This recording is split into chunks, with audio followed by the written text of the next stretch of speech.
naman ang usapan natin. Kaya sabi ko nga sa inyo, Mga pamagay namin sir, may balik pa nila. kaya nga ako sa... Gagawin tayo dito sa inyo ngayon, yung ano ha, yung alam ko ha. Hindi ko Kano sir, 500 na naman. Panghirap naman yata yun sir. Sir, kami sir, marami rin kaming utang. Tapos kung hindi na kami makabayad ng utang ngayon, sino pa magpautang sa amin? Yun ang inisip. Ang palagi na sinasabi niyo, paunawa, unawa. Kailan ba kayo mag-uunawa sa inyo? Hindi kasi nga, Kami din yung naunawaan. naman namin, sabi ko nga sa inyo, hawak ko lang ang pera, magkakainin. Ganito sir. Ha? Bali naman kayo, arayin mo. Ay, nalang sir. Pinakita mo ko. Hindi na. Ha? Chismoso.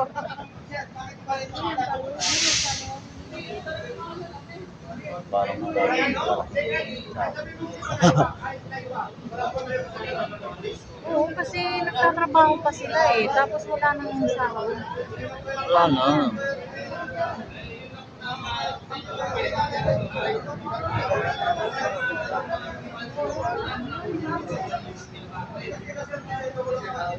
Wala na yan, hindi na makano ng advance yan.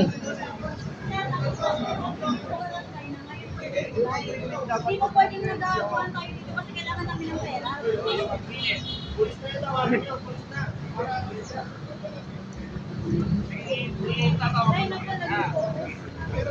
Aray mo. Mas mabuti yan, hindi po ko sang binagayan, aray ko.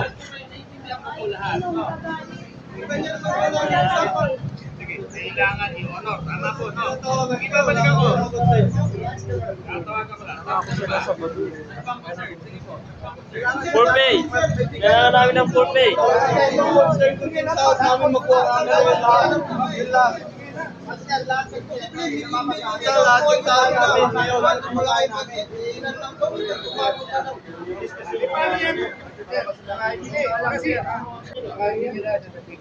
Pulisin mo lang kami doon. Ayun.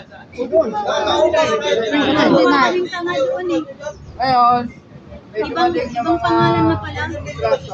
Pangalan? Kung namin din na rin. Aray. Partial doon, nakisuyo sa si Ma'am Joy. May bagong kontraktor na. Dapat tumahan. Kasi ako nakakain dito. Legal. Hindi ko gagawin.